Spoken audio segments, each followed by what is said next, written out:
بسم اللہ الرحمن الرحیم الحمدللہ رب العالمین والصلاة والسلام علی سید المرسلین وخاتم النبیین وعلی آلہ وصحبہ اجمعین ومن تبعہم بإحسان ودعا بدعوتہم الی یوم الدین اما بعد فاعوذ باللہ من الشیطان الرجیم بسم اللہ الرحمن الرحیم لو انزلنا هذا القرآن على جبل لرأيته خاشعا متصدعا من خشیۃ اللہ وتلك الامثال نضربها للناس لعلهم يتفکرون۔ خواتین حضرات، رمضان مبارک کا یہ بابرکت مہینہ، عظیم مہینہ، رحمت والا مہینہ الحمدللہ ایک عشرہ تقریباً مکمل ہو رہا ہے، اور یہ مہینہ جیسا مسلسل یہ بات بار بار روز روز دہرائی جا رہی ہے کہ نیکیوں کا اور اجر و ثواب حاصل کرنے کا، اللہ کی رضا حاصل کرنے کا، اللہ کو منانے کا، اپنے گناہوں کی معافی کا، توبہ کی قبولیت کا، دعا کی قبولیت کا موسم بہار ہے۔ تو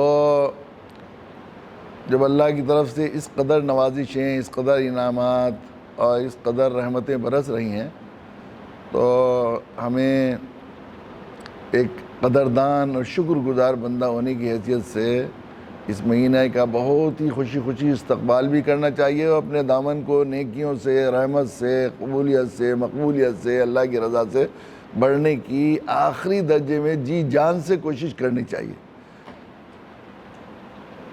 یقیناً۔ تو اگر ہم یہ چاہتے ہیں کہ رمضان مبارک کی ہم کا حق ادا کریں، اس سے زیادہ فائدہ اٹھائیں، تو چونکہ ہمیں معلوم ہے کہ رمضان مبارک کی ساری رحمتیں، ساری عطا اور بخششیں اور ساری کرم فرمائیاں اللہ کی قرآن مجید کے نزول کا صدقہ ہے۔ گویا یہ قرآن کا جشن ہے، رمضان مبارک قرآن کا جشن ہے، جس میں اللہ تعالیٰ نے جو ہے قرآن مجید کا جشن ہے، جس میں اللہ تعالیٰ نے اتنی رحمتوں کی بارشیں نازل فرمانی شروع کر دی کہ جس رات قرآن مجید نازل ہوا اس رات کو 1000 مہینوں سے افضل لیلۃ القدر قرار دیا، اور 1000 مہینوں سے افضل قرار دیا۔ تو اگر ہم یہ چاہتے ہیں کہ رمضان مبارک کی زیادہ سے زیادہ قدر کریں، اور رمضان مبارک میں اللہ کی رحمت کے، اللہ کے یہاں محبوبیت حاصل کریں، رحمت کے زیادہ سے زیادہ حقدار ہوں، اور زیادہ سے زیادہ اجر و ثواب حاصل کریں، اور اللہ کی مرضی اور مشیت کا لحاظ کرتے ہوئے رمضان مبارک کی قدر کریں، تو سب سے زیادہ اگر کوئی چیز اللہ کے یہاں تقرب کا ذریعہ ہو سکتی ہے عام دنوں میں بھی، خصوصاً رمضان مبارک میں، وہ ہے قرآن کے ساتھ اپنی وابستگی۔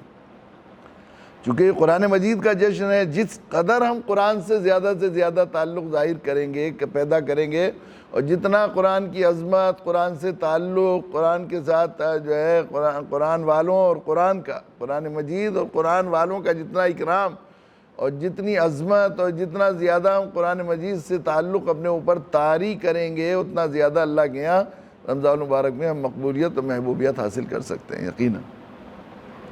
اس لیے کہ یوں بھی اللہ کے نبی صلی اللہ علیہ وسلم کا فرمان بخاری شریف کی مشہور حدیث ہے، خیرکم من تعلم القرآن وعلمہ۔ اللہ کے نزدیک سب سے بہتر، فرماتے ہیں تم میں، اللہ کے نبی کا فرمان ہے، خیرکم من تعلم القرآن وعلمہ۔ یہ بہت مشہور حدیث ہے، کتنی مشہور روایت ہے یہ، جو ہے کسی مدرسے کے میں یاد کیا کرتا ہوں کہ مدرسے میں کے جلسے میں شریک ہونے والے عامی آدمی کو اس کے عربی الفاظ یاد ہو جاتے ہیں کہ 2-4 علماء اگر تقریر کریں گے تو ان میں سے کم آدھے سے زیادہ اس حدیث کو اپنی تقریر کا محور بناتے ہیں۔ اتنی مشہور حدیث ہے، اس میں اللہ کے نبی صلی اللہ علیہ وسلم کی بعثت چونکہ قیامت تک کے تمام انسانوں کے لیے، سارے انسانوں سے خطاب فرما رہے ہیں پیارے آقا جناب رسول اللہ صلی اللہ علیہ وسلم، اور آپ خود جو بات فرماتے ہیں، قرآن نے کہا ہے ما ینطق عن الہوی ان ہو الا وحی یوحی، وہ اپنی طرف سے کچھ نہیں فرماتے بلکہ جو اللہ کہلواتے ہیں وہ کہتے ہیں۔ یعنی وہی قرآن حدیث پاک بھی وہی ہے اور قرآن بھی وہی ہے، لیکن قرآن اور حدیث میں فرق اتنا ہے، قرآن مجید میں الفاظ بھی اللہ کے ہیں، بات بھی اللہ کی ہے، اور حدیث میں بات اللہ کی ہے، الفاظ میرے نبی سیدنا محمد مصطفیٰ صلی اللہ علیہ وسلم۔ تو گویا اللہ ہی نے یہ بات بتائی ہے، اللہ ہی کی طرف سے اعلان کروایا اپنے نبی سے، خیرکم من تعلم القرآن وعلمہ۔ تم میں سب سے، یعنی جتنے اللہ کے محبوب بندے اور محبوبیت حاصل کرنے والے، اپنی رضا، معرفت، ولایت، تقرب اللہ کا حاصل کرنے والے، عبادت کرنے والے، ریاضت کرنے والے، مجاہدے کرنے والے، محنت کرنے والے اللہ کی راہ میں، ان میں سب سے زیادہ، سب سے اچھے، سب سے بہتر خیرکم من تعلم القرآن وعلمہ، جو قرآن پڑھیں اور پڑھائیں۔ قرآن پڑھنے اور پڑھانے والوں سے کوئی محترم نہیں ہے اللہ کے نزدیک، کوئی محبوب بھی نہیں ہے، کوئی پیارا بھی نہیں، کوئی اچھا بھی نہیں ہے۔ خیرکم من تعلم القرآن وعلمہ، قرآن پڑھنے والوں سے۔ تو اگر ہم یہ چاہتے ہیں سب سے اچھے بنیں اللہ کے نزدیک، سب سے محبوب بن جائیں، سب سے مقبول بن جائیں، تو ہم لوگ بھی قرآن پڑھنے پڑھانے والوں میں شامل ہوں۔ جس درجہ ہم جو قرآن مجید کے ساتھ اپنا تعلق بڑھاتے جائیں گے اور جتنا زیادہ قرآن کو اپنے اوپر طاری کرتے چلے جائیں گے، قرآن چلنا پھرنا بولنا ہمارا جتنا زیادہ قرآن ہوتا چلا جائے گا، ہماری سوچ، ہماری فکر، ہماری معاشرت، ہماری جو ہے معاملات، ہماری تجارت، ہماری زراعت، جتنا زیادہ ہم کوئی چلتے پھرتے قرآن نبی کی اتباع میں بن جائیں گے، کان خلقہ القرآن، اتنا ہی اللہ کے یہاں محبوبیت اور مقبولیت کا فیصلہ بھی ہوتا چلا جائے گا۔ اس لیے اس ضابطے کے اعتبار سے بھی کہ اللہ کے نبی صلی اللہ علیہ وسلم کے بارے میں قرآن نے اعلان کروایا، قل ان کنتم تحبون اللہ فاتبعونی یحببکم اللہ۔ نبی جی اعلان کر دیے اگر تم اللہ سے محبت کرتے ہو، تم یہ چاہتے ہو کہ اللہ تمہیں محبوب بنا لے، مقبول بنا لے، تو ایک ہی طریقہ ہے فاتبعونی۔ اے نبی کہ اعلان کر دیجئے کہ میری پیروی، میری اتباع کرو۔ اللہ نے ضابطہ اور قاعدہ طے کر دیا ہے، ہم نظر رحمت، نظر قبولیت، نظر مقبولیت، محبوبیت صرف اس شخص پر ڈالیں گے، اس کے اس عمل پر ڈالیں گے جو ہمارے نبی کی اتباع و پیروی میں انجام دیا جائے گا۔ اللہ کے نزدیک ہاتھ وہ محبوب جو نبی کے طریقے پر اٹھے گا، آنکھ وہ محبوب جو ہمارے نبی کے طریقے پر کھلے گی، کان وہ محبوب نبی کے طریقے پر سنے گا، دل وہ محبوب جو نبی کے طریقے پر دھڑکے گا، زندگی وہ محبوب جو 100% نبی کی اتباع و پیروی میں زندگی گزاری جائے گی۔ تو اللہ کے نبی صلی اللہ علیہ وسلم کے بارے میں یہ روایت بار بار ہم سنتے رہتے ہیں۔ حضرت عائشہ رضی اللہ تعالیٰ عنہ سے پوچھا کہ اللہ کے نبی کی سیرت و اخلاق یعنی زندگی، کیریکٹر، کردار کے بارے میں بتائیے، تو آپ نے فرمایا کیا تم لوگ قرآن نہیں پڑھتے؟ کہاں پڑھتے ہیں؟ کان خلقہ القرآن، نبی اکرم صلی اللہ علیہ وسلم کی سیرت اخلاق قرآن تھا۔ تو جتنا زیادہ ہم نبی کی اتباع پیروی کرنا چاہتے ہیں، اتنا زیادہ ہمیں چلتا پھرتا قرآن بننا پڑے گا۔ قرآن سے اپنے آپ کو وابستہ جتنا کرتے جائیں گے، ہم نبی کے پیرو اور متبع ہوتے چلے جائیں گے۔ جتنا زیادہ نبی کی اتباع و پیروی ہماری زندگی میں آتی جائے گی، اتنا زیادہ اللہ کی محبوبیت کے، مقبولیت کے، اللہ کی رضا کے ہم لوگ حقدار ہوتے چلے جائیں گے۔ تو اگر ہم رمضان کو کمانا چاہتے ہیں، سچ مچ میں جھولی بھرنا چاہتے ہیں، دامن ہم یہاں نیکیوں سے کا خزانہ جمع کرنا چاہتے ہیں، تو ہمیں قرآن سے آخری درجے میں اپنی وابستگی کو جو ہے قائم کرنا پڑے گا۔ جتنا زیادہ ہم قرآن طاری کریں گے اپنے اوپر ہر طرح سے، قرآن والوں کا سب سے زیادہ یہ کہ قرآن کی عظمت اور قرآن والوں کی عظمت ہمارے دلوں کے اندر ہو، تبھی آدمی جب کسی چیز کی قدر و منزلت ہوتی ہے۔ دیکھیے اللہ کے یہاں ہر عطا کے لیے طلب شرط ہے، طلب نہ ہو تو کسی در سے کچھ نہیں ملتا، طلب اگر طلب ہو تو پھر دو جہاں سے ملتا ہے، اگر طلب نہ ہو بے طلب کو کبھی نہیں ملتا اللہ کے یہاں سے۔ تو شرط ہے طلب، خالی برتن، طالب کی حیثیت ہے ایسی کہ خالی برتن ایک ایسی ٹوٹی کے نیچے ڈال دیں، رکھ دیں جہاں ٹک ٹک ایک ایک قطرہ چپک رہا ہو تو وہ بھر جائے گا، اور الٹی کر کے اگر برتن سمندر کے اس پہ دریا کے بہاؤ کے کنارے ڈال دیں تو کچھ نہیں ہوگا۔ بے طلب کو نہیں، استغنا کے ذات جو آدمی جو ہے حضرت علی کرم اللہ وجہ کا، چونکہ یہ علم ہے، علم دین ہے، استغنا کے ساتھ جو شخص علم دین حاصل کرنا چاہے وہ اپنے آپ کو محروم سمجھ لے۔ اللہ کے یہاں جتنا زیادہ طالب، جتنا زیادہ احتیاط محتاج بن کر اللہ کے حضور اللہ کی نعمتوں سے فائدہ اٹھانے کی کوشش کرے گا، اتنا اللہ کی طرف سے عطا کے فیصلے ہوتے ہیں۔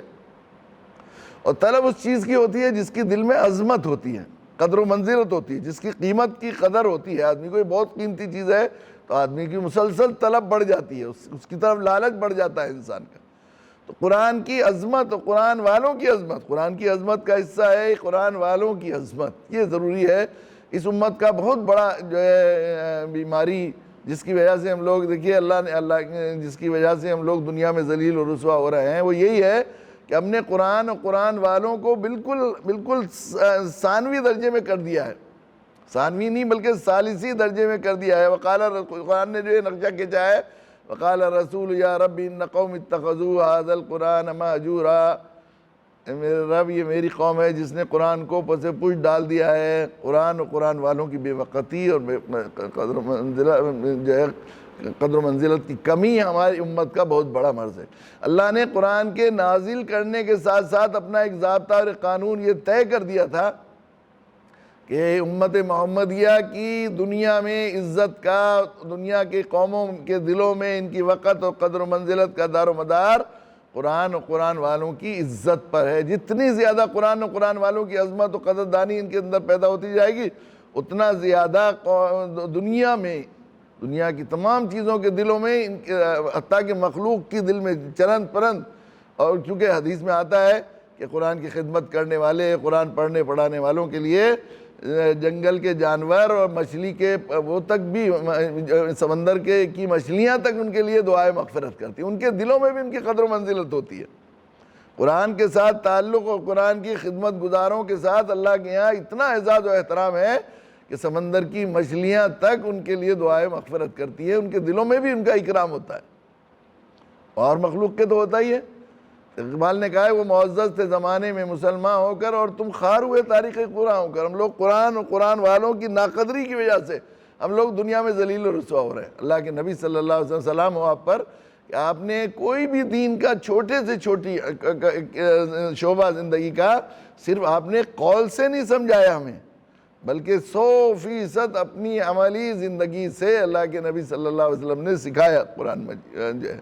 تو قرآن اور قرآن والوں کا احترام اور اکرام کیسے کیا جاتا ہے، وہ آپ نے صحابہ کرام رضی اللہ تعالیٰ عنہم اجمعین کی ایک جماعت تیار کر کے دے دی، جنہیں آپ نے سکھا دیا، انہیں عملاً قرآن والوں اور قرآن کے پڑھنے اور پڑھانے والوں اور جو ہے ان کے اکرام کے راہ پر ڈال دیا۔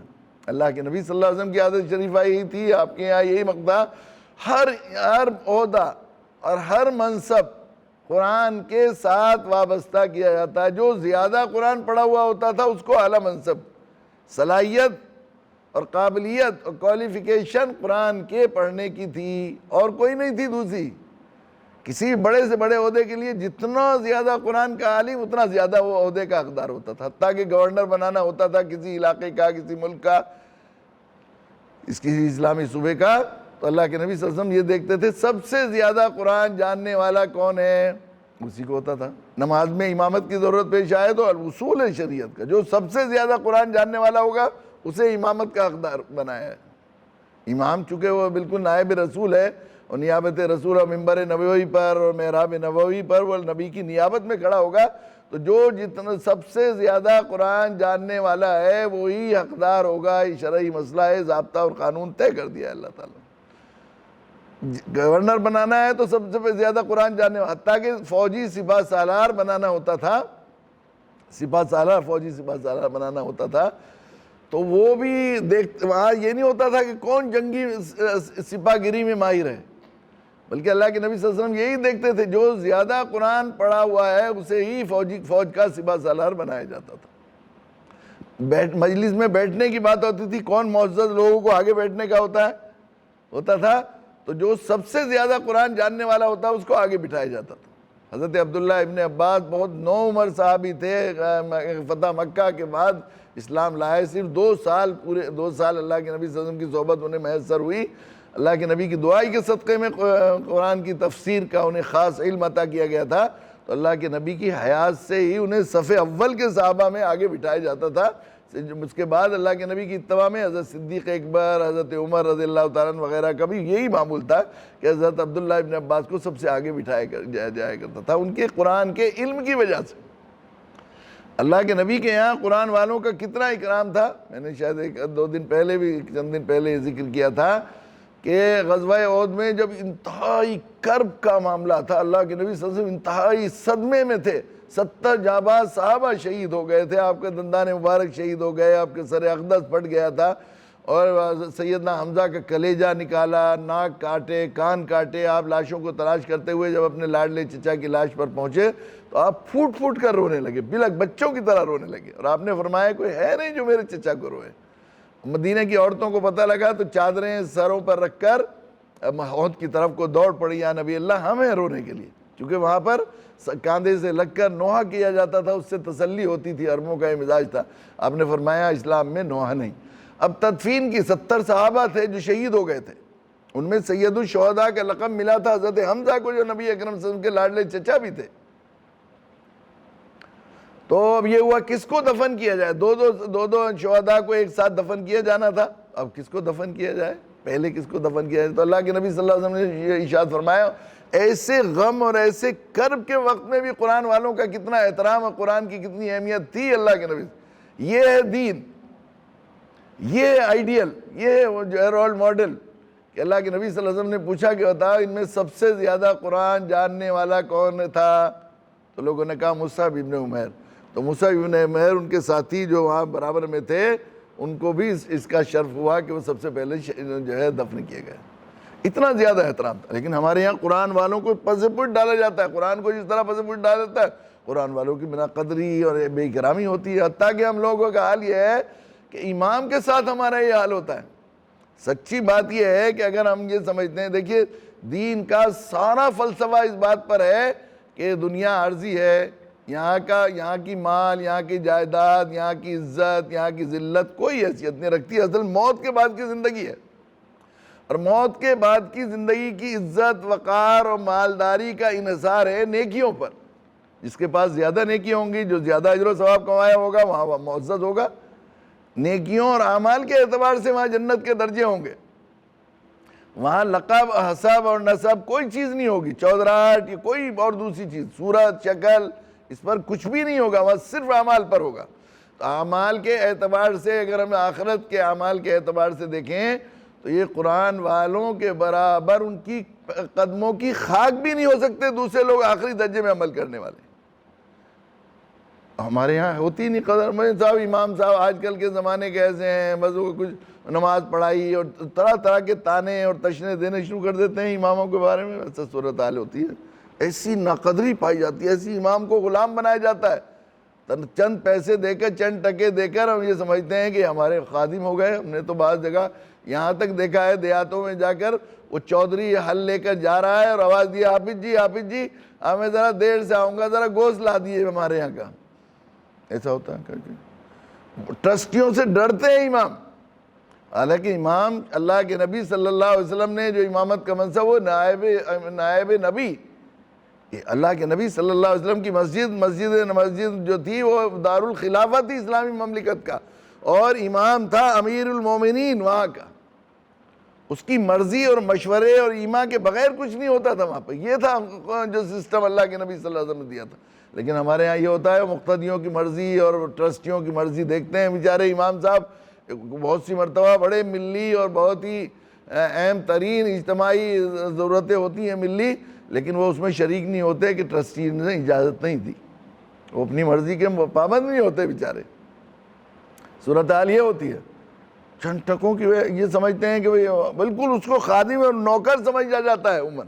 وہاں ممبئی میں ایک مسجد ہے بڑی، ہمارے ایک دوست وہاں امام تھے، ان کی شادی ہوئی مفتی صاحب، بڑی یعنی بہت ہی معزز لوگوں کی اور بلکہ بیرون کی جماعت کا وہ مرکز سمجھا جاتا تھا. اور وہاں پر بڑے دیندار لوگ ٹرسٹیز تھے اس مسجد کی بات بتا رہا ہوں میں.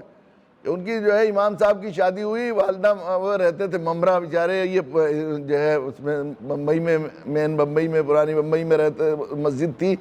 تو والدہ نے کہا کہ بیٹا تمہاری شادی ہو رہی ہے تو ٹرسٹیز سے اجازت لے لو کہ کسی نائب کو فجر کی نماز کے لیے متعین کر دو کسی آدمی کو وہیں سے، اور تم عشاء کی نماز پڑھ کے آ جایا کرنا اور ظہر کے بعد آ جانا. ممرہ بہت دور ہے. چنانچہ 1 مہینے تک ایسا ہوا. تو 1 مہینے کے بعد امام صاحب نے جب تنخواہ دی تو 30 نمازوں کے پیسے کاٹ لیے کہ آپ نے فجر کی نماز تو پڑھا ہی نہیں. 30 ایسا سمجھتے ہیں یہ صورتحال. میں نے ان سے کہا کہ آپ اپنی نمازوں کی خیر بنائیے. کیسا نماز؟ دیکھیے یہ امام کو اللہ تعالیٰ نے نائب نبی کے مقام پر پہنچا دیا. اللہ جو تو عز من تشاء و تذل من تشاء، اللہ جس کو چاہتے ہیں عزت دیتے ہیں، جس کو چاہتے ہیں ذلت دیتے ہیں. اب امام کو اگر آپ اپنی مرضی اور اپنے بیہیویئر سے اور اپنے معاملے سے کتنا بھی ذلیل کر لیں، اللہ نے ان کو عزت کے مقام پر پہنچا دیا. تو اللہ جس کو عزت دینا چاہیں آپ اسے ذلیل نہیں کر سکتے. آپ اپنی تباہی مول لے رہے ہیں. آپ دنیا کے اللہ اس کے بندوں کے نزدیک اور اس کی مخلوق کے نزدیک خود ذلیل ہونے کا جو ہے وہ ضابطہ اور قاعدہ پورا کر رہے ہیں اور ذلت کے گڑھے بجا رہے ہیں اماموں کی بے وقتی قرآن والوں کی. اس لیے کہ قرآن والوں کو امام بنایا جاتا ہے. جو قرآن زیادہ پڑھا ہوا ہے اسی کو امام بنایا جاتا ہے. جب امام متعین کیا جاتا ہے، دیکھا جاتا ہے تو کیا سنتے ہیں؟ قرآن ہی. اسی پر امامت کا انحصار ہوتا ہے. اللہ نے اس قرآن کے زیادہ علم کی وجہ سے اسے نبی کی نیابت اور منبر نبوی اور محراب نبوی پر پہنچ کی جگہ نیابت نبوت پر پہنچا دیا. لیکن ہم نے کیا کیا؟ میرے مسئلے کی ایک بات یہ بھی ہے کہ ہم اپنی جہاں اپنے کو ذلیل بھی کر رہے ہیں، اپنی نمازیں خراب کر رہے ہیں. اس لیے کہ سارے فقہا کا اس پر اجماع ہے کہ اقتداء کی نیت نہیں ہوگی جماعت میں تو نماز نہیں ہوگی مقتدی کی. اگر مقتدی اقتداء کی نیت نہیں کر رہا ہے تو اس کی نماز نہیں ہوگی. اور اقتداء کا مطلب یہ ہے کہ میں ان امام صاحب کو اپنے سر کا تاج، اپنا محترم، اپنا سردار، نبی کا نائب اور جو ہے محترم سمجھ کر، نبی کا نائب نبی سمجھ کر ان کے سامنے نماز کی، ان کے پیچھے نماز کی نیت کرتا ہوں. اس کو کہتے ہیں اقتداء. اقتداء کی نیت کا مطلب دل میں یہ کیفیت ہو، کہنا نہیں زمان پیچھے اس امام کے کہہ دیا کہنے سے. نماز کئی دن سے بات چل رہی ہے، دعا پڑھنے سے کام نہیں چلے گا، دعا کرنے سے کام چلے گا. نیت پڑھنا نہیں ہے، نیت کرنا ہے. اندر سے کیفیت طاری ہوئے کہ میں انہیں اپنا محترم سمجھ کر، اپنا مقتدیٰ، اپنا سر کا تاج، نبی کا نائب سمجھ کر ان کے پیچھے نماز کی نیت کر رہا ہوں. تو اس لیے میں کہتا ہوں کہ امام اپنی مرضی سے مسجد میں پلکوں سے جھاڑو دے. حاکم الحاکمین کا دربار ہے اور میں ایک بندہ ہوں، تو امام کے لیے عزت کی بات ہے. لیکن اگر مسجد کے مقتدی یا نمازی یہ چاہتے ہیں امام سے پنکھا کھلوانا، لائٹ کھلوانا، سب بچھوانا، پانی بھروانا، وہ بہت بات ہے. لیکن اگر اذان کے بھی پابند بناتے ہیں تو مجھے نہیں لگتا کہ ان کی اقتداء صحیح ہوتی ہے، نماز صحیح نہیں ہوگی ان کی. اس لیے کہ نماز امام کے مقابلے میں مؤذن کو جو ہے دوسرے نمبر کا جو ہے مقام دیا جاتا ہے، عام طور پر یہ ہوتا ہے. حالانکہ اسلام میں مؤذن کا بڑا مقام ہے اور بڑی حدیث میں آیا ہے کہ ان کی گردنیں اونچی ہوں گی، اللہ کی طرف بلانے والے وہ لوگ ہیں. لیکن ہمارے یہاں جو عرف عام میں ہوتی ہے وہ امام کا مقام امام کا ہی ہے، اذان دینے والے کا اذان دینے کا ہے. لیکن ہمارے یہاں اب میں یہ عرض کر رہا تھا کہ خود اللہ نے، اگر ہم آخرت پہ یقین رکھتے ہیں، اگر ہمیں یہی ہے کہ جس کے پاس سب سے زیادہ سرمایہ، سب سے زیادہ دولت ہے اس کے سامنے جھکتے ہیں، تو یہ تو دنیا عارضی ہے، خواب ہے. خواب میں کوئی بڑے سے بڑا فقیر بادشاہ بن جائے. خواب میں بیچارہ ہاتھ میں کٹورا تھا، بھیک مانگتا پھر رہا تھا، بیٹھے بیٹھے وہاں سڑک پر آنکھ لگ گئی اور اس نے دیکھا کہ بادشاہ ہوں میں اور دربار لگا ہوا ہے اور باندھی ہے اور غلام چاروں طرف ہیں اور میں سونے کے تخت پر بیٹھا ہوں اور یہ ہوں وہ ہوں، اور آنکھ کھلی پھر ہاتھ میں کٹورا تھا. تو ایسے خواب میں کچھ بادشاہ بننے سے بادشاہ تھوڑا ہی ہو جائے گا. یہ تو عارضی ہے دنیا. کب چلے بند ہو جائے، یہاں سے آنکھ بند ہو جائے گا، حقیقت میں دنیا ختم ہوا ہے، خواب ختم ہو جائے گا. اصل آخرت کی ہے. عمل حیات دنیا اللہ متاع الغرور. یہ تو دھوکے کی آخرت ہے. آخرت کے اعتبار سے اماموں کے اجر ثواب کو آخری درجے میں عبادت گزار و متقی مقتدی نہیں پہنچ سکتا. اس لیے کہ اگر حدیث میں آیا ہے کہ امام سے مؤذن اگر مقتدی خوش ہیں، یعنی خوشی سے انہوں نے رکھا ہوا ہے، تو جتنے لوگوں کو نماز پڑھا رہا ہے ان کے سب کے بقدر ثواب امام کو ملے گا. اب 500 آدمیوں کو اس نے فرض نماز پڑھائی، امام نے 500 آدمیوں کو فرض نماز پڑھائی. بعض لوگ کہتے ہیں صاحب امام بس نماز پڑھ کے اپنے چلے جاتے ہیں، نہ نفلیں پڑھتے ہیں نہ کچھ پڑھتے ہیں. ارے اللہ کے بندو، ساری زندگی نفلیں پڑھو، ایک نماز کے برابر امام کے نہیں پہنچ سکتے تم. 500 آدمیوں نے فرض پڑھی، فرض نماز پڑھی عصر عشاء کی، تو 500 کے نماز پڑھانے کے صدقے میں امام کو 500 فرض نماز مقبول کا ثواب ملے گا. ہم نے جیسی نماز پڑھی ہماری نمازیں قبول ہونے کے لائق ہیں کہ 4 رکعت میں وہ جو مشہور ہے کہ وہ امام کو اشتباہ ہو گیا کہ 4 رکعت ہوئی کہ 3 رکعت ہوئی، تو وہ ایک صاحب تاجر تھے پیچھے کہنے لگے نہیں 3 رکعت ہی ہوئی، 3 رکعت ہوئی. کہنے کیوں؟ کہ میں ہر رکعت میں ایک دکان کا حساب لگایا کرتا تھا، 4 دکانیں ہیں میری، 3 دکانوں کا حساب لگایا، ایک نہیں لگی. تو ایسی نمازیں قبول ہو جائیں گی. ہم سب کا حال یہی ہے، پتہ ہی نہیں لگتا کیا نام. اکثر لوگوں سے اگر پوچھا جائے مقتدیوں سے ہماری نمازوں کا حال یہ ہے کہ امام صاحب نے کون سی رکعت میں کیا رکعت پڑھی تھی، کون سی سورت پڑھی تھی، تو بتانا نہیں ہوتا. دھیان ادھر ادھر لگا ہوا رہتا ہے، اللہ کے حضور کھڑے ہوئے ہیں اور ایسی بے دلی سے تو ہماری نمازیں. لیکن امام نے پڑھائی ہے نماز تو سب 500 مقبول فرضوں کا ثواب ملے گا. اور فرض اللہ کے نبی صلی اللہ علیہ وسلم نے فرمایا اللہ کے نزدیک سب سے زیادہ تقرب آدمی صرف اسی عبادت سے حاصل کرتا ہے جو اللہ نے اسے فرض کی ہے۔ تو نفل کا ثواب، یہ جو حدیث میں آتا ہے کہ نفل کا ثواب فرضوں کے برابر ہوتا ہے، فرضوں کا ثواب 70 گنا، 70 گنا کا مطلب 2 دونی 4 چوکے 16 16 16 اس طرح، یعنی ملٹیپل کرنے کو کہتے ہیں 70 گنا، یا بے نہایت ثواب۔ تو نفلوں کا ثواب ایک فرض کے برابر جو ہے، سالوں کی نفلوں کا ثواب ایک فرض کے برابر نہیں ہوتا، سالوں کی نفلوں کا ثواب ایک فرض۔ 500 فرض نمازیں، 500 فرض نمازیں کتنے دن میں پڑھے گا مسلمان؟ یہ جو ہے 200 دن میں پڑھے گا۔ وہ مقبول ہوں گی کہ نہیں ہوں گی مقبول؟ مقتدی کتنے دن میں پڑھے گا؟ 500 فرض نمازیں، 5 نمازیں روزانہ پڑھی اس نے تو 100 دن میں پڑھے گا، 100 دن میں گویا 3.5 مہینے میں پڑھے گا وہ فرض نمازیں اتنی، اور وہ مقبول ہوں گی کہ نہیں ہوں گی مقبول؟ اور امام کے پاس مقبول نمازوں کا ذخیرہ جمع ہو گیا، اس نے 500 لوگوں کو نماز پڑھائی ایک، اور 5 نمازیں پڑھائی تو کتنی ہو گئی؟ 5 نمازیں پڑھائی تو 500 پنجے 2500 نمازیں، 2500 نمازیں وہ کتنے دن میں پڑھے گا؟ وہ پڑھے گا 500 دن میں، 1.5 سال میں پڑھے گا مقتدی نماز، 1.5 سال میں۔ تو کیا امام کے اجر و ثواب کے برابر کوئی ملے گا وہاں ثواب کے حساب سے؟ تو جب اگر یہی بات ہے کہ جو جتنا مایہ سرمایہ ہو اتنی وقت و قدر و منزلت ہے، تو اماموں سے زیادہ کوئی آخرت کے اعتبار سے زیادہ مالدار نہیں ہے۔ اس طرح قرآن پڑھانے والے ہیں، قرآن مجید جو مدرسے میں پڑھا رہے ہیں مولانا لوگ، جو جس نے نورانی قاعدہ کسی کو پڑھایا، کتنے لوگوں کو پڑھایا، انہوں نے پڑھ کر کتنے لوگوں کو پڑھایا، انہوں نے کتنے مدرسے قائم کیے، کتنے وہ جو ہے کہ کتنے لوگ ان کو پڑھ کر، کتنے لوگ امام بنے، انہوں نے سب کو نماز پڑھائی، اور کتنے لوگ مفتی بنے، انہوں نے افتاء کا کام کیا، کتنے لوگوں نے حدیث پڑھائی، کتنے لوگوں نے قرآن کی تفسیر پڑھائی، اور کتنے مدرسے قائم کیے، اور قیامت تک اس میں جتنے لوگ پڑھتے رہیں گے ان سب کا اجر و ثواب اس شخص کو ضرور ملتا رہے گا جس نے نورانی قاعدہ کسی بچے کو پڑھایا ہے۔ تو کیا اس کے برابر اجر و ثواب مل سکتا ہے کسی کو؟ لیکن افسوس یہ ہے کہ ہمیں قدر و منزلت نہیں، اور یہ قدر و منزلت نہ ہونے کی بنیادی وجہ ہے کہ ہمارے دل میں قرآن کی قدر نہیں ہے۔ اگر قرآن کی ناقدری کے ساتھ، قرآن کے استخفاف کے ساتھ، قرآن والوں کے اکرام کے بغیر ہم لوگ یہ چاہتے ہیں کہ رمضان مبارک کما لیں، ہم رمضان مبارک کے اللہ کی محبوبیت مقبولیت حاصل کر لیں، تو یہ خام خیال ہے۔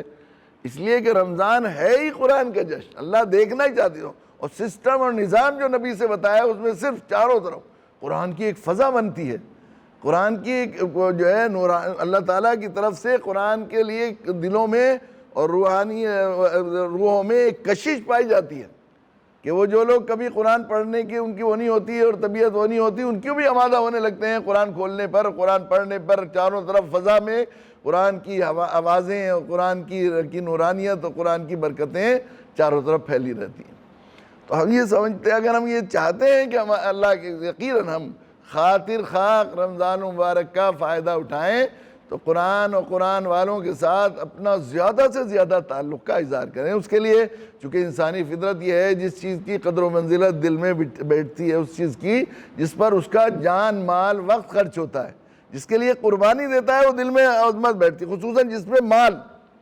تو ہم لوگ رمضان مبارک میں شروع میں اگر ہم اپنے اندر قرآن والوں کی عظمت اور احترام ڈالنے کے لیے قرآن کے خدمت گزاروں، قرآن پڑھنے والوں، قرآن کے عالموں، قرآن کے مفسروں اور قرآن کے جو قرآن سے تعلق رکھنے والے لوگ ہیں، ان پر اپنا حلال مال خرچ کریں، زیادہ سے زیادہ ان کی خدمت کریں، ان کی خاطر کریں، ان کی خدمت میں ہدیہ بھیجیں، اور ان کو بلا کر اپنے گھروں میں دعوت دیں، کریں، ان کی خدمت میں جو بھی کوئی ہو سکتی ہے خدمت کریں۔ قرآن پڑھانے والوں، قرآنی اداروں کے لیے اپنے حلال مال کے دروازے کھول دیں، دہانے کھول دیں گے تو قرآن والوں کی عظمت اور دل میں احترام پیدا ہوگا۔ اور یہ قرآن والوں کی عظمت اور اس پر خرچ کرنے سے صرف آخرت ہی نہیں بنے گی، صحیح بات بھی یہی ہے۔ میں تو یہ بارہا یہ بات کر چکا ہوں کہ ہر بزنس میں نفع نقصان ہوتا ہے۔ بڑے بڑے کنسلٹنسی کی جو ہے بڑی بڑی کمپنیاں ہیں دنیا میں، بڑی بڑی کمپنیاں جو بڑے مہنگے وہ جو ہے مشورے دیتے ہیں، پروجیکٹ بنائیں گے فیکٹری کے، اس کے، تو اگر 70% نفع اور 30% نقصان کا اگر کوئی پروجیکٹ بناتے ہیں تو اسے سمجھا جاتا ہے یہ بہت معیاری پروجیکٹ ہے، یعنی 30% نقصان کا امکان ہے، 70% فائدہ ہوگا۔ تو لوگ اسے ہاتھوں ہاتھ اٹھا لیتے ہیں، بھئی 70 زیادہ تو نفع کا نقصان ہے، نفع ہی ہوگا، یعنی یہ سمجھا جاتا ہے۔ لیکن نقصان پھر بھی نقصان ہوتا ہے کہ 10 سال کمپنی چلتی رہتی ہے، مالدار ہو گیا، اور 1 سال ایسا نقصان ہوتا ہے کہ کچھ کا کچھ آدمی پچھلا بھی سب چلا جاتا ہے، دیوالیے بن جاتے ہیں، بڑے بڑے تاجر خودکشی کرتے ہیں، آج کل کے دور میں ایسا ہو رہا ہے۔ ہر بزنس میں نفع نقصان ہے، لیکن یہ قرآن والوں کی خدمت میں، قرآن پڑھنے پڑھانے والوں، دینی اداروں یا قرآنی علوم کے جو واقف ہیں، ان کی خدمت میں جو پیسہ کسی نے لگا دیا ہے، آج تک دنیا میں مجھے ایک آدمی بھی ایسا نہیں ملا جس نے شکایت کی ہو کہ اس کی تجارت دنیا میں نہیں بڑھی۔ آخرت میں تو ملے گا، دنیا میں بڑھتی ہے، کم سے کم 10 گنا ضرور ملتا ہے۔ اس سلسلے میں تو میں بہت سی جگہ جا کر مدرسوں کو میں جب چندہ کرتا ہوں تو میں روزگار اسکیم لے کر آیا ہوں، ایک بہت بڑی آفر لے کر آیا ہوں کہ بھئی اس جو ہے مدرسوں کو اپنی کمائی میں حصے دار بنا لو۔ اگر 10 گنا زیادہ نہیں آپ کی بزنس بڑھی اس سال، جو پچھلے سال تھا اس کا حساب لگا لینا تو مجھ سے وصول کر لینا، ایسا میں نے کہا۔ اور کتنے لوگوں نے اس میں پیسہ لگایا، تو 10 گنا نہیں، 10 ہزار گنا ایک سال میں کمائے، 10 ہزار گنا۔ اس میں دنیا بھی بنتی ہے اور آخرت بھی بنے گی۔ یہ ایک ایسی بزنس ہے اس میں دنیا بھی بنے گی، آخرت بھی بنے گی۔ لیکن سب مسلمان کے لیے ہمارے بزرگ کہتے ہیں کہ ہوش مندی کی بات یہ ہے کہ گائے کو دودھ کے لیے خریدو، گوبر خود بخود ملے گا۔ کوئی گائے آپ نے ایسی نہیں دیکھی ہوگی جو گوبر تو دودھ تو دیتی ہو، گوبر نہ دیتی ہو۔ لیکن اگر کوئی بیوقوف بازار میں گوبر کے لیے گائے یا بھینس خریدنے جائے تو سب بیوقوف کہتے ہیں نا اسے۔ تو آخرت اور اللہ کی رضا دودھ ہے اور دنیا گوبر ہے، لبھاؤ میں ملے ہی ملے گی اگر آپ کے اللہ کی رضا کے لیے۔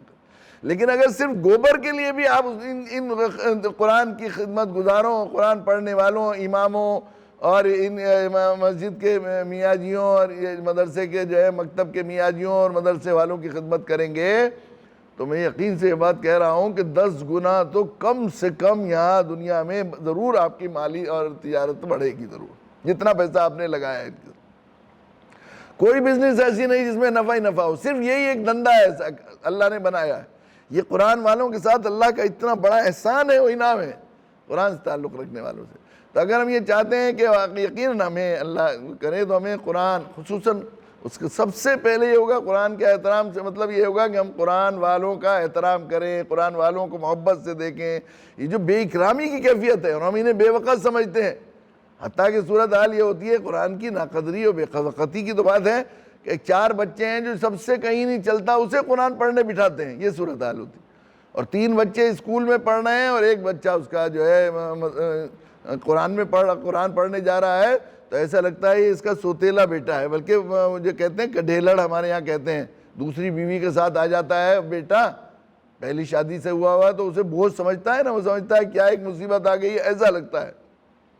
یہ 3 بچے جو اسکول میں جاتے ہیں ان کی فیس کے لیے لائن میں لگے رہتے ہیں، ماں باپ کپڑے دھونے میں دن رات لگے رہتے ہیں، اس کو تیار کرنا پہنچانا، اور یہ جو بچہ مدرسے میں پڑھ رہا ہے سوچتے ہیں حافظ صاحب ہی جا کے اس کا منہ بھی دھو لیں، یہ دیکھ کے ایسا لگتا ہے یہ۔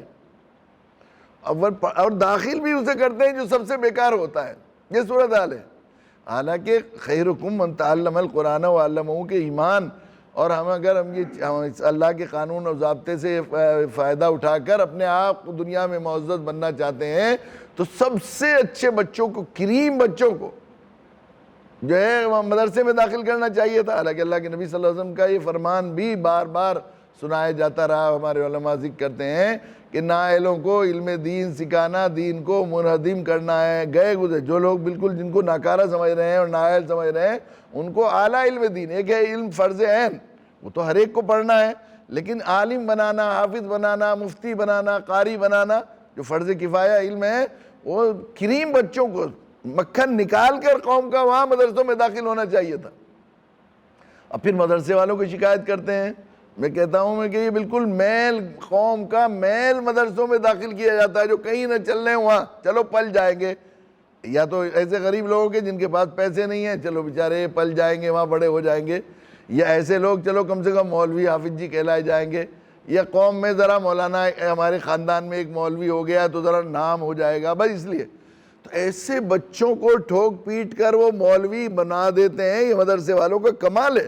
ورنہ ایسا را میٹیریل بالکل ردی ہو، جس کا کچھ بھی نہ بن سکتا ہو، تو اس کا کچھ بنے گا، جو بنے گا وہ برا بنے گا۔ تو ان کا کمال ہے کہ انہوں نے یہ حافظ اور مولوی بنا دیا ہے۔ پھر مدرسے والوں کو یہ دوش دیا جاتا ہے کہ عالم ایسے ہوتے ہیں، مولوی آج کل کے ایسے ہو رہے ہیں۔ ارے اعمالکم اموالکم، جیسے آپ روح ویسے فرشتے، جیسے ہمارے ایسے سردار ہو گئے، ہم نے مال بھی ان کو ایسا کھلایا، بالکل تھرڈ کلاس۔ ہمارا مال خود حرام ہے، اس میں احتیاط نہیں ہوتی۔ اب یہ نورانی راہ جو ہے قرآن پڑھنے پڑھانے کی، تو بہت پاکیزگی چاہتی ہے، انتہائی محتاط احتیاط چاہتی ہے۔ اگر ہم لوگ حلال طیب مال کماتے اور بہت احتیاط کے ساتھ ان کی خدمت کرتے اور ایک نمبر کے بچوں کو مدرسے میں داخل کرتے، تو پھر ہر مدرسے میں جو ہے فارغ ہونے والا وہ جو ہے کوئی معین الدین چشتی بنتا، کوئی مولانا قاسم نانوتوی بنتا، کوئی مولانا گنگوئی بنتا، پھر یہ بنتا۔ لیکن ہم نے یہ ناقدری، ہمارے استغفار اور ناقدری کا نتیجہ ہے کہ اس کی وجہ سے ہمارا حال یہ ہو گیا۔ تو اگر واقعہ ہمیں اس پہلو پر بہت زیادہ توجہ کرنے کی ضرورت ہے۔ امت کے جو مسائل آج کل ہیں ذلت کے اور بالکل آخری درجے میں یاس کے اور پوری دنیا میں بے وقتی کے، ناقدری کے، ان میں جملہ وجوہات کے ایک بڑی وجہ یہ ہے کہ ہم نے قرآن اور قرآن والوں کی ناقدری کر کے اللہ کی نگاہ میں اپنی قدر گرا لی ہے۔ اور جب اللہ کی نگاہ میں گئے تو اللہ کے بندوں کے ہاں بھی اللہ کے ہاں قدر بنتی ہے۔ ان الذین آمنوا وعملوا الصالحات سیجعل لهم الرحمن ودا، جو ایمان لائے اور نیک عمل کیے، اللہ کی مرضی کے مطابق زندگی گزاری، اللہ تعالیٰ ان کی محبوبیت، قدر و منزلت اور عزت لوگوں کے دلوں میں ڈال دیتے ہیں۔ اور جو لوگ اللہ کی مرضی کے خلاف، اللہ کے ہاں جن لوگوں کی قدر ہے ان کی ناقدری کرتے ہیں، اللہ جن کی عزت چاہتے ہیں، قرآن والوں کی قرآن سے ان کی ناقدری کرتے ہیں، وہ لوگ یقیناً ذلت کے غار میں چلے جاتے ہیں۔ وجہ یہی ہے۔ تو ہمیں اگر ہم رمضان مبارک کے صحیح قدر کرنا چاہتے ہیں تو ہمیں اس پہلو کی طرف بہت توجہ کرنی چاہیے کہ قرآن اور قرآن والوں کی قدر و عزت اور عظمت ہمارے دلوں میں پیدا ہو۔ اللہ تعالیٰ ہمیں اس کی توفیق نصیب فرمائے اور اس کی شروع کریں ہم اپنے امام اور مؤذن اور اپنے مدرسے میں پڑھانے والے مکتب کے علماء، کہ ان کا ہم لوگ قدر کریں، عزت سے انہیں دیکھیں، احترام سے ان پر نگاہ ڈالیں، محبت کے ساتھ، اور ان کی خدمت کو اپنے لیے خادمانہ، غلامانہ ان کی خدمت کریں، غلامانہ اپنے جان مال کو ان پر خرچ کریں، یہ سوچ کر کہ سب سے قیمتی مال اور سب سے قیمتی صلاحیت میرا وقت وہ ہے جو ان قرآن والوں کے لیے خرچ ہو جائے گا۔ اسے اپنے لیے شرف کی بات سمجھیں، عزت کی بات سمجھیں۔ اللہ تعالیٰ ہمیں آپ کو اس کی توفیق نصیب فرمائے۔ وآخر دعوانا الحمدللہ رب العالمین۔